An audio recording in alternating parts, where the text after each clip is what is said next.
Lucas 2, nós vamos ler a partir do versículo 21. Todos acharam? Amém. Vamos ler? Quando se completaram os 8 dias para o menino ser circuncidado, foi-lhe dado o nome de Jesus, como o anjo o havia chamado antes dele ter sido gerado. Terminados os dias da purificação deles, segundo a lei de Moisés, levaram-no a Jerusalém para apresentá-lo ao Senhor, conforme está escrito na lei do Senhor. Todo primogênito será consagrado ao Senhor, diz Levítico 12, 3. E para oferecerem um sacrifício segundo estabelecido na lei do Senhor, 2 rolinhas ou 2 pombinhos. Havia em Jerusalém um homem chamado Simeão. Ele era justo e temente a Deus, e esperava a consolação de Israel, e o Espírito Santo estava sobre ele. E o Espírito Santo lhe havia revelado que ele não morreria antes de ver o Cristo da parte do Senhor.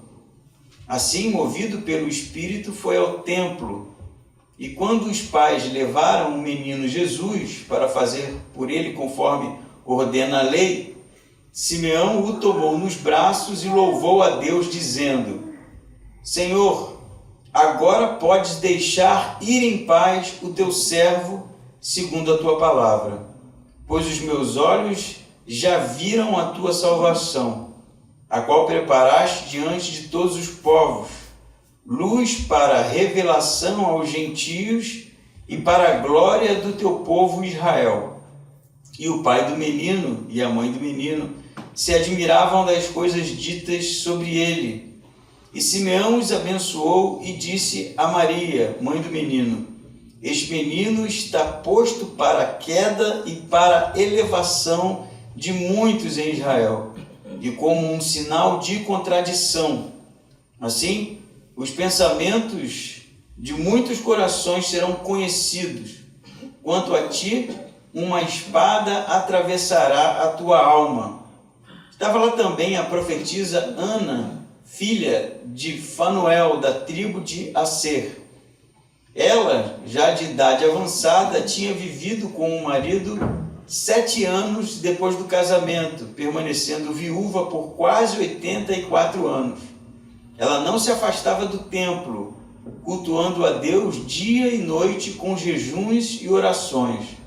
Tendo chegado naquele momento, deu graças a Deus e falou a respeito do menino a todos os que esperavam a redenção de Jerusalém. Amém? Amém.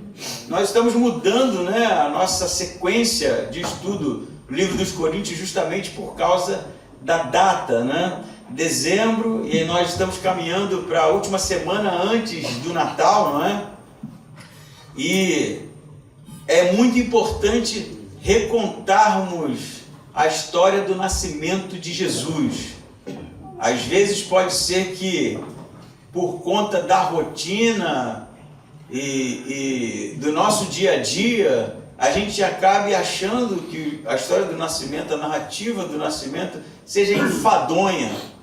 Mas no final da história nós veremos nesse texto que nela está toda a esperança messiânica de salvação ao homem. Sem o advento do nascimento de Cristo não teríamos a salvação em Jesus. Você vai perceber que versículo 21 já narra os 8 dias posteriores ao nascimento de Jesus. Todos conhecem a história da anunciação do anjo, do nascimento virginal, e agora eles partem, José e Maria, para 2 eventos importantes na história de Israel, que é sobre a aliança abraâmica.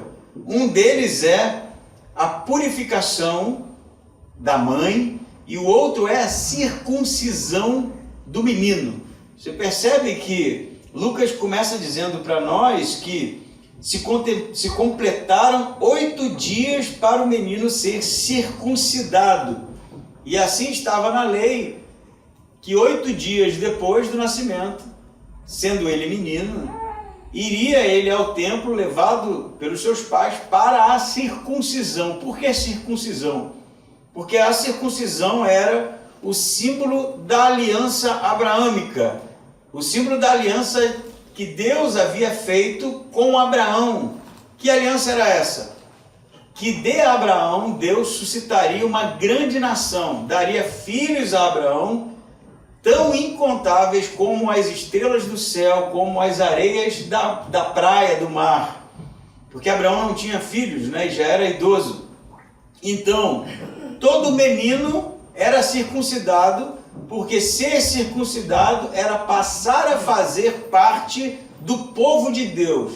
Era passar a fazer parte do pacto de Deus com Abraão. Poderia acontecer de alguém não ser circuncidado? Poderia. Mas automaticamente ele estaria fora da aliança. E que isso fique claro, não bastava ser descendente de Abraão. Era necessário se submeter à circuncisão como selo, como símbolo dessa aliança. E é isso que José e Maria vai fazer nesse momento, narrado por Lucas, porque eles levavam a lei a sério, porque eles levavam o pacto abraâmico a sério, e eles são judeus devotos, não é? Então, Lucas já começa dizendo para a gente que os 8 dias depois do nascimento, eles vão então, como bons judeus que eram, submeter o menino Jesus à circuncisão.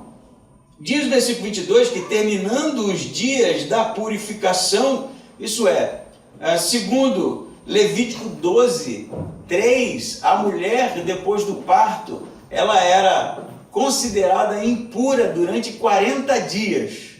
Então, 40 dias depois do parto, ela iria então ao templo para se submeter a um cerimonial de purificação. E você percebe que vai aqui o pai e a mãe, né?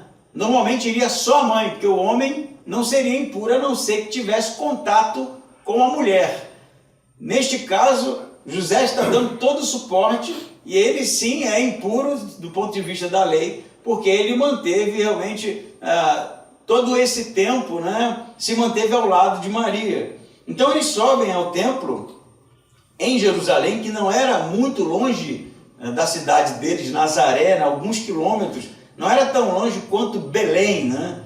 Mas eram alguns quilômetros que em um dia você conseguiria percorrer esse trajeto.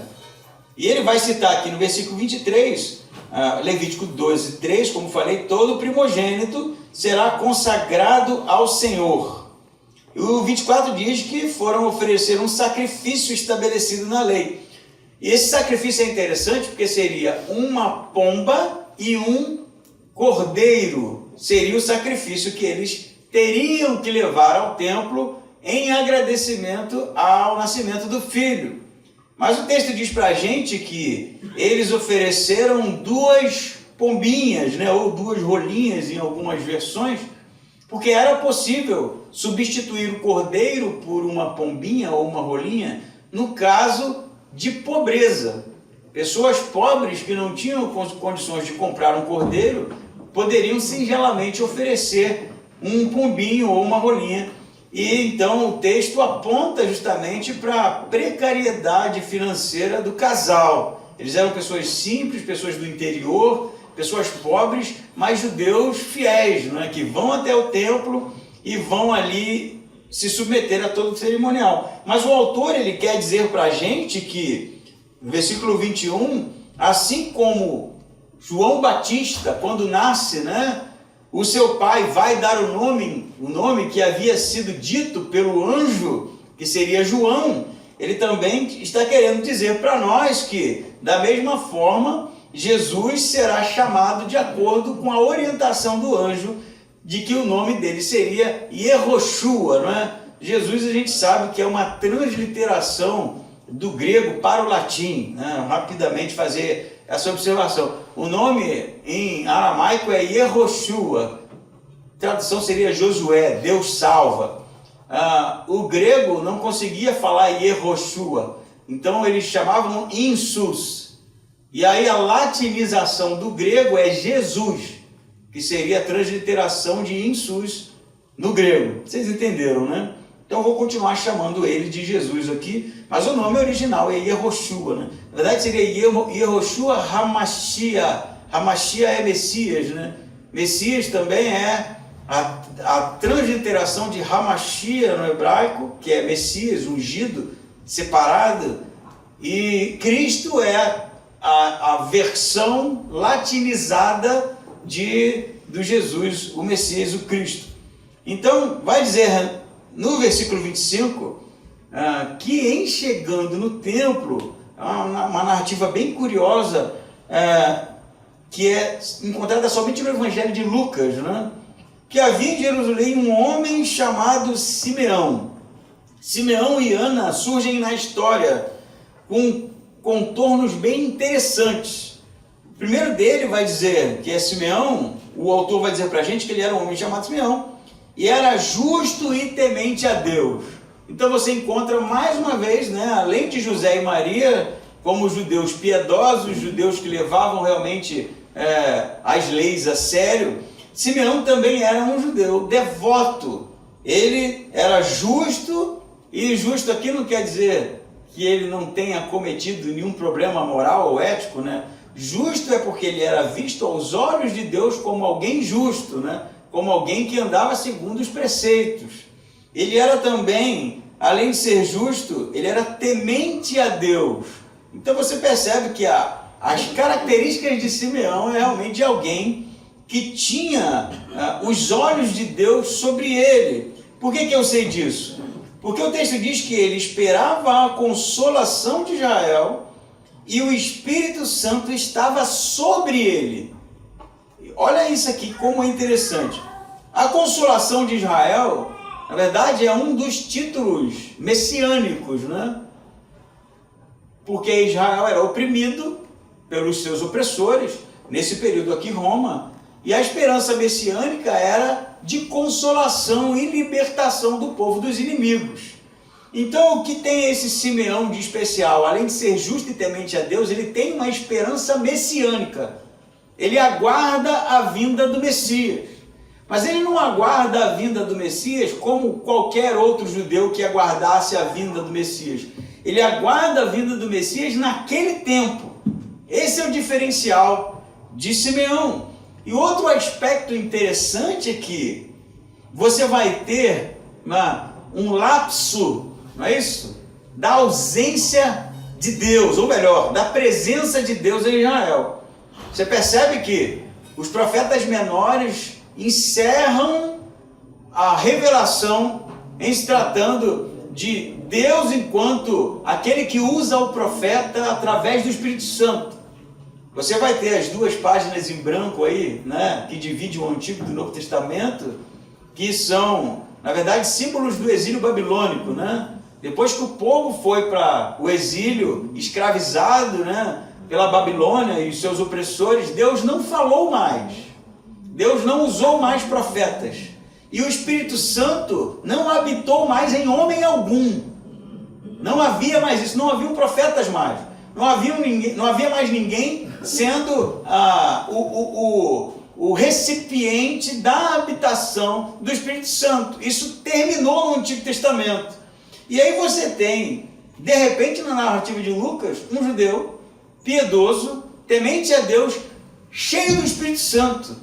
Isso é, ele é um profeta nos moldes do Antigo Testamento, que é algo inusitado diante de um silêncio, não é, de aproximadamente 400 anos da parte de Deus.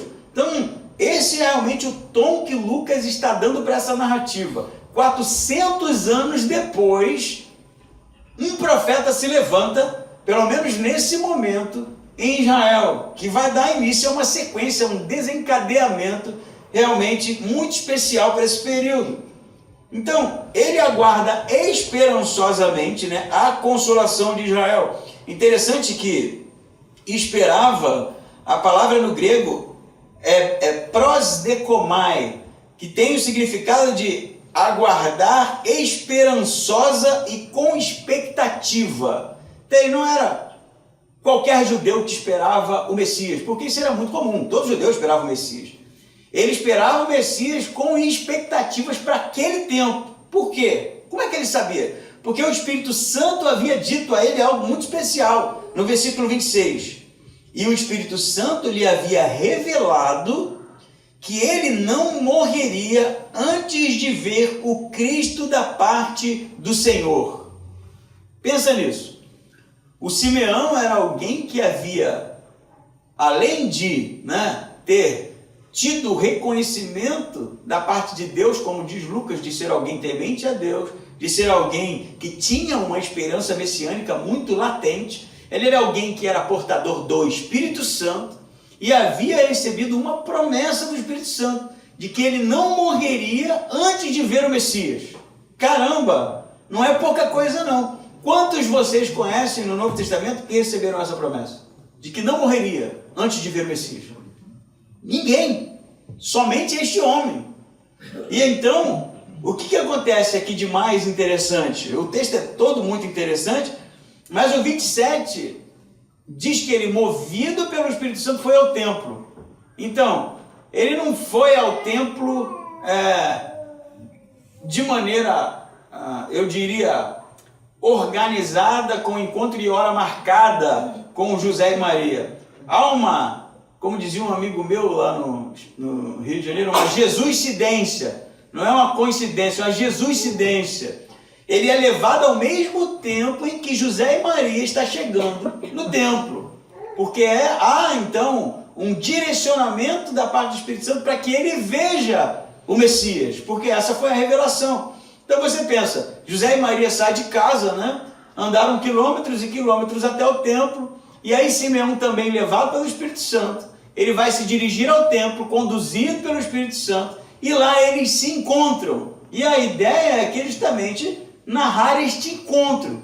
E o que vai acontecer? Versículo 27, vou ler de novo. Assim, movido pelo Espírito, foi ao templo. E quando os pais levaram o menino Jesus para fazer por ele conforme ordena a lei, e aí acontece outra coisa em comum. O Simeão vai tomar nos braços o menino. Mas isso era um trabalho de um sacerdote. Você daria o seu bebê para um estranho? Não, nem José e Maria daria. Porque o que deveria acontecer seria o sacerdote tomar a criança e abençoá-la. Mas o Simeão aqui, eu penso, movido por um sentimento assim de felicidade, alegria, não é? Ele vai pegar a criança no seu colo e ele vai dizer algumas coisas. Diz assim o texto, 28, Simeão tomou nos braços e louvou a Deus, dizendo: Senhor, agora podes deixar ir em paz o teu servo, segundo a tua palavra. Esse versículo vai nos dar um entendimento de que Simeão era alguém já idoso. Ele agora já havia vivido o suficiente para ver o Messias. Por isso ele não precisava viver mais, é o que ele está dizendo. Senhor, pode me levar agora, porque eu já vi a tua salvação. Não é isso que ele diz? Ele diz, versículo 30, os meus olhos já viram a tua salvação, a qual preparaste diante de todos os povos, luz para a revelação aos gentios e para a glória do teu povo Israel. Esse momento, essas palavras de Simeão é conhecido como Nunc Dimittis, que significa, a tradução do latim, deixe-me ir. Você vê como é interessante, E é um cântico, porque você vai perceber que em todos os episódios, tanto de Isabel, tanto de Zacarias, todos eles têm um cântico. Eles vão dizer coisas que a gente lendo, pode não ter rima e nem uma métrica, não é, que seja muito percussiva, musical, mas no original são versos cantados. E esses versículos lidos por nós, do 29 até o 32, é um cântico que ele é dividido. E tem uma divisão que a gente vai conhecer agora, chamada de dísticos, que são versos organizados. primeiro deles é o agradecimento de Simeão pela promessa cumprida. Então, o Espírito Santo fez uma promessa a Simeão e na sua poesia, no seu cântico profético, ele primeiro agradece a promessa cumprida por Deus. 29. Agora podes deixar ir em paz o teu servo, segundo a tua palavra, porque a promessa foi cumprida. Segundo verso, ele vai agradecer a salvação. Perceba aqui, a compreensão de Simeão ela é muito mais sofisticada do que a compreensão religiosa do seu tempo, porque é o Espírito Santo, na verdade, que está orientando, iluminando Simeão para que ele compreenda o que está acontecendo ali. E ele vai dizer no segundo momento, porque os meus olhos viram a tua salvação. Então no primeiro momento ele agradece Deus cumprindo a sua promessa na vida dele. Você verá o Messias antes da sua morte. No segundo momento do seu cântico ele agradece a salvação. Ele não só vê o Messias, ele não só vê a promessa de Deus se cumprindo, mas ele enxerga naquela criança a salvação da parte de Deus. E você pode dizer, ok, mas a salvação, do ponto de vista judaico, não era a salvação que nós compreendemos, a salvação dos pecados, a salvação da condenação, era a salvação dos inimigos. Mas você perceba que no versículo 32, a terceira parte da profecia, do cântico profético de Simeão, ele fala da universalidade da salvação. E você sabe muito bem que tanto Jesus quanto os apóstolos, Paulo, foram perseguidos por ensinarem, por pregarem a salvação a todos os povos.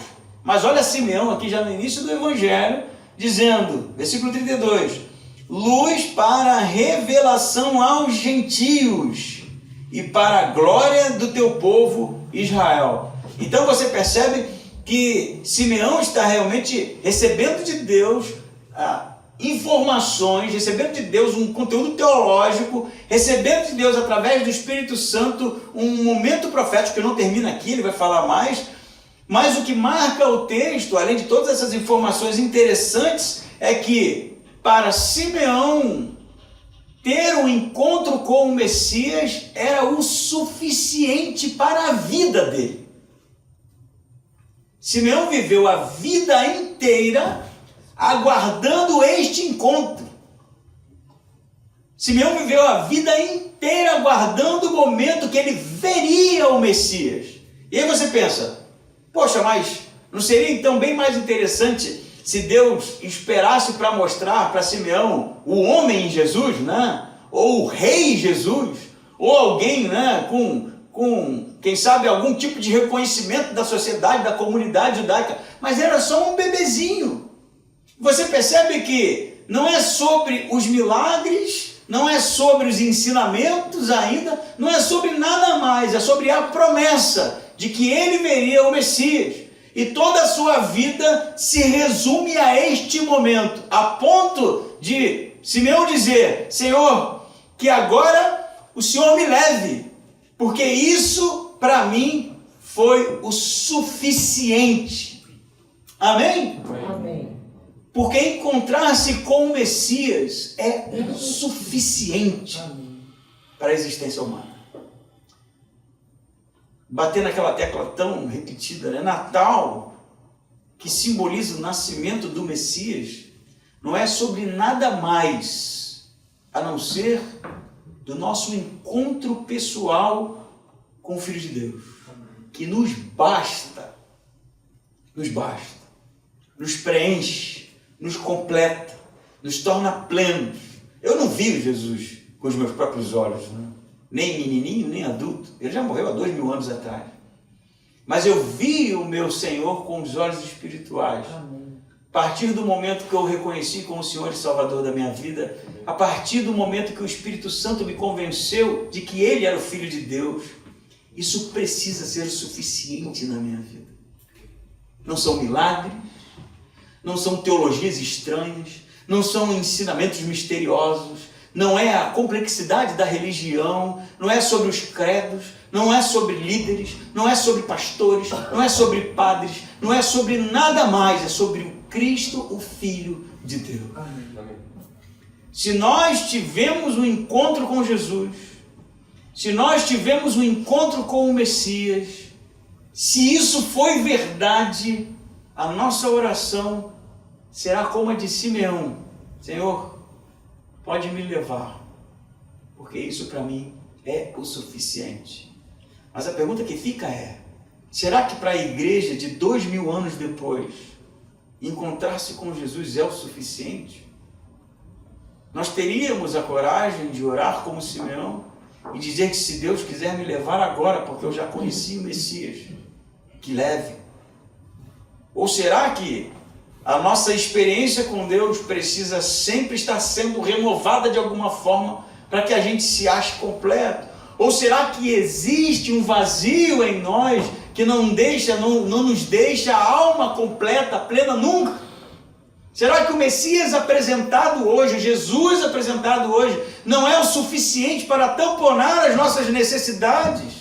Será que o Messias que é hoje oferecido para as pessoas não é apenas uma desculpa para que a gente continue pedindo a Deus mais e mais coisas, porque a nossa vida não é bem a vida que nós desejávamos?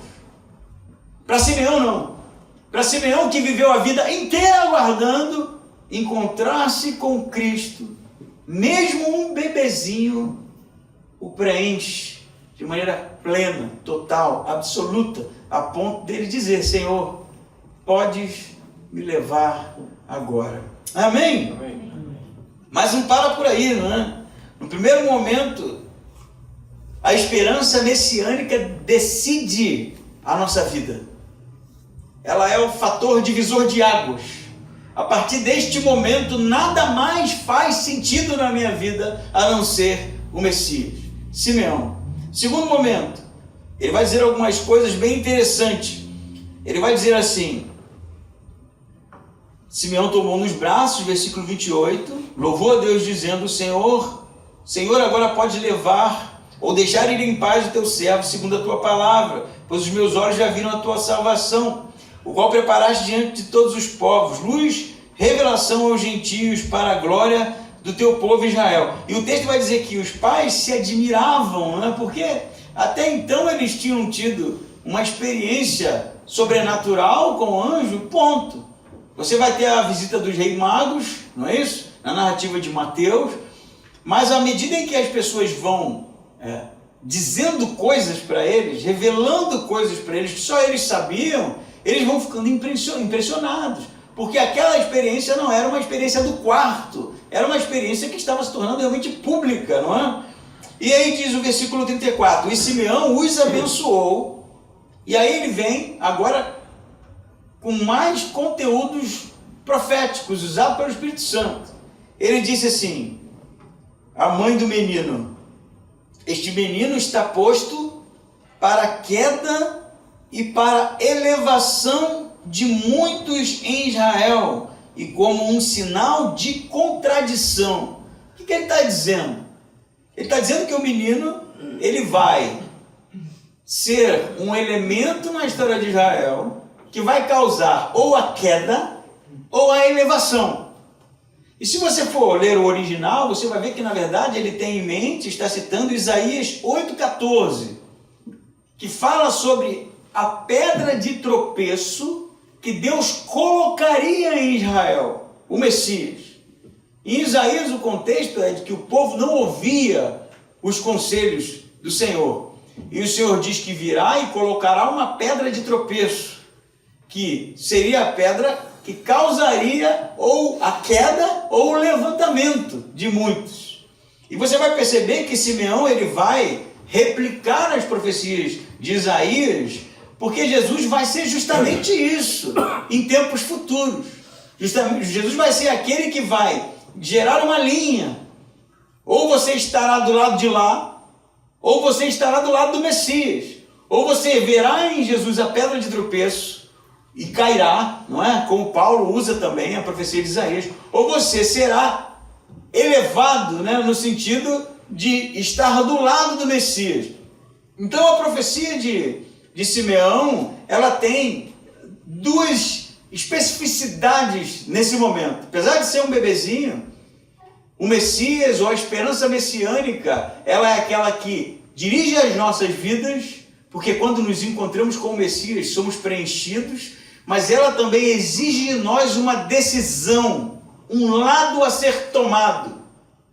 A esperança messiânica, o Messias, o Cristo da cruz, o Cristo dos evangelhos, exige de nós uma decisão, exige de nós um lado, exige de nós um posicionamento. Ou nós somos aqueles que vemos em Cristo pedra de tropeço, que atrapalha a nossa trajetória, que é um problema para nós, ou nós somos aqueles que nos posicionamos do lado do Messias. Não é o próprio Jesus que diz que aquele que se envergonhar de mim diante dos homens, o que ele diz?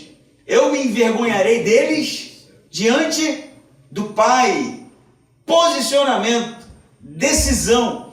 Natal não é somente tempo de esperança, de luzes, de encontros. Natal é tempo de decisão, é tempo de divisão, é tempo de posicionamento. E a pergunta que a gente precisa se fazer todos os dias, à luz do que Simeão está dizendo, é: quem somos nós? Eu sou aquele que me posicionei do lado do Messias, cuja esperança dita a minha trajetória, dita a minha vida. Eu sou aquele que aguarda ansiosamente, como Simeão, a vinda do Filho de Deus. A esperança messiânica para nós agora é a segunda vinda, e eu vivo por isso, e eu me posiciono ao lado disso, e eu represento justamente esse Messias que virá. Ou eu sou alguém em cima do muro, ou eu sou alguém que não tem um posicionamento muito claro. Pode ser que, do ponto de vista da religiosidade, eu seja alguém que esteja no meio. Mas não é isso que a profecia está dizendo. A profecia está dizendo que Jesus, ele pode ser ou pedra de tropeço, ou pedra de elevação daqueles que realmente se encontram com ele. E o cristianismo hoje carece de posicionamento. As pessoas estão substituindo os ensinamentos de Jesus por posicionamentos completamente em cima do muro, no que tange a salvação, no que tange ao pecado, no que tange a desobediência, no que tange ao juízo de Deus, no que tange a transformação do homem, no que tange a salvação. As pessoas estão negociando, e quando não estão negociando, estão levando o evangelho de qualquer jeito, tratando o Cristo de qualquer jeito, levando realmente o evangelho com a barriga. E no final da história, isso não é o tipo de posicionamento que Jesus exige dos seus. E a profecia, ela tem um desdobramento ainda maior, não é? Não é só uma questão de posicionamento de cair ou ficar em pé, mas ele vai dizer, por exemplo, no versículo 34 ainda, ele diz: este menino está posto para a queda ou para a elevação de muitos em Israel, como um sinal de contradição. Assim os pensamentos de muitos corações serão conhecidos. Então, não há como a gente enganar, não é, o Cristo que é pedra de tropeço. Eu posso enganar você, mas ele não, porque os corações serão conhecidos, né? As intenções dos corações serão conhecidas. O tipo de posicionamento que a profecia exige, né, dos que seguem a Jesus, o tipo de posicionamento que Jesus exige dos seus seguidores, eles podem ocultar a verdade das pessoas, mas não podem ocultar a verdade do próprio Cristo, porque os pensamentos dos corações serão conhecidos por ele. E ele diz mais: quanto a ti, diz ainda no 35, uma espada atravessará a tua alma. O que ele está dizendo? Por que uma espada atravessará a alma de Maria? Então perceba a progressão da profecia. Esse menino, ele será alguém de contradição, ele será ou pedra de tropeço, ou pedra para a elevação das pessoas, por causa do posicionamento. Os corações serão conhecidos, não vai ter como se esconder diante, né, de uma necessidade de posicionamento. Mas ao mesmo tempo ele vai dizer para Maria assim, ó: uma espada vai atravessar a tua alma. E a gente percebe que o tom da profecia, ele tem colorações de sofrimento, de angústia, não é? Uma espada atravessando a alma não é algo legal. O profeta não está dizendo uma espada atravessará a tua alma no sentido de que você realmente vai curtir todos os momentos. é o contrário disso. E se nós conhecemos a história de Cristo, o que é a espada atravessando a alma? Perseguição que vai acontecer sobre os seguidores de Jesus, Maria era seguidora de Jesus, a própria cruz que vai acontecer, e ela vai ver o seu filho morrer naquela cruz, e vai ter que lidar com o sofrimento, a ressurreição que produzirá, apesar da transformação na vida dos apóstolos, mais morte e perseguição. Então, Maria e a profecia de uma espada que lhe atravessará a alma, ela é um tipo, ela aponta para o sofrimento que virá sobre todo aquele que se posiciona ao lado de Jesus. Esses elementos do sofrimento estão costurando todo o Evangelho, que à medida em que sofremos por Cristo, nós compartilhamos do sofrimento de Cristo. Não pense você que a espada atravessando a alma se dá só nesse período aqui. Se deu sobre toda a história da igreja. Todo o tempo a igreja foi perseguida, todo o tempo a igreja sofreu. Por causa de quê? Posicionamento. Posicionamento. À medida em que a igreja se posiciona, defende a sua crença, vive a sua fé, ela é perseguida. À medida em que a igreja se posiciona ao lado de Cristo, ela tem uma espada atravessando a sua alma. Se no primeiro momento eu falei para você da esperança messiânica como sendo aquela que dita as rédeas, aquela que guia a nossa vida, aquela que nos basta, no segundo momento, a esperança messiânica é a esperança que vai justamente nos conduzir a tomar uma decisão, a se posicionar ao lado de Cristo. E à medida em que nós nos posicionamos, o que a esperança messiânica também fará? Por causa do nosso sofrimento, produzirá, por causa do nosso posicionamento, produzirá sofrimento, perseguição. E eu torno a dizer, não disse isso uma nem duas vezes, se a igreja hoje não é perseguida, é porque ela não faz diferença. É porque ela não faz nenhuma diferença. Se o mundo é amigo da igreja, se o mundo vê a igreja com bons olhos, é porque nós não estamos fazendo diferença nenhuma. Porque no dia que nós abrimos a nossa boca, no dia em que nós compartilharmos o Evangelho de maneira honesta, de maneira bíblica, seremos perseguidos. Vivemos um tempo diferente dos tempos do passado, onde a igreja cresceu por causa do martírio, por causa da perseguição, por causa do sangue derramado.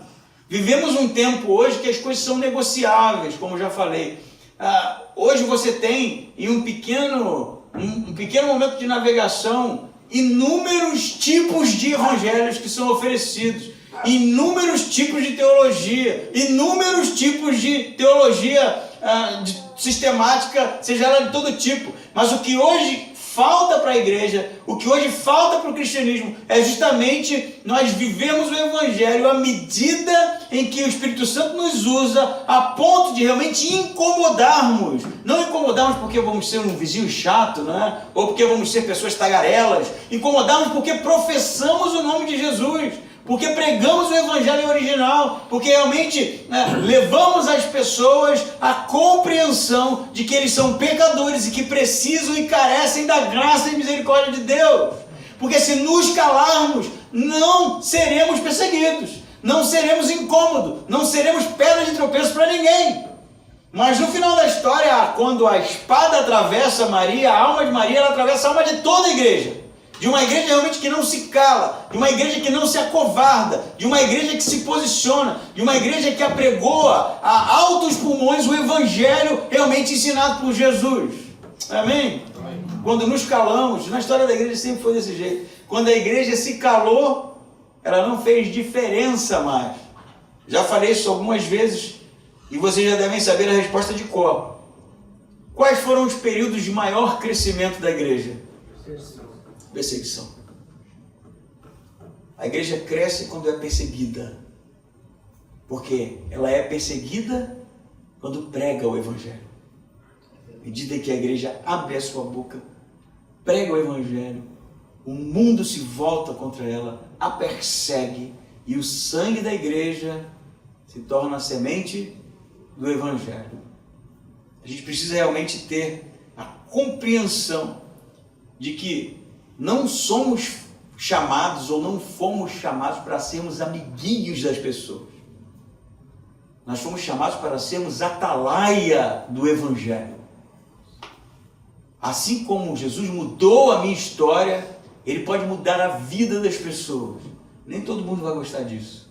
Mas se eu realmente amo o meu Cristo, eu irei compartilhar das boas novas. É o que o texto vai dizer. Na continuação, diz assim o 36. Estava lá também a profetisa Ana. Você percebe? Agora você tem uma profetisa também. 400 anos de silêncio de Deus. De repente, não é?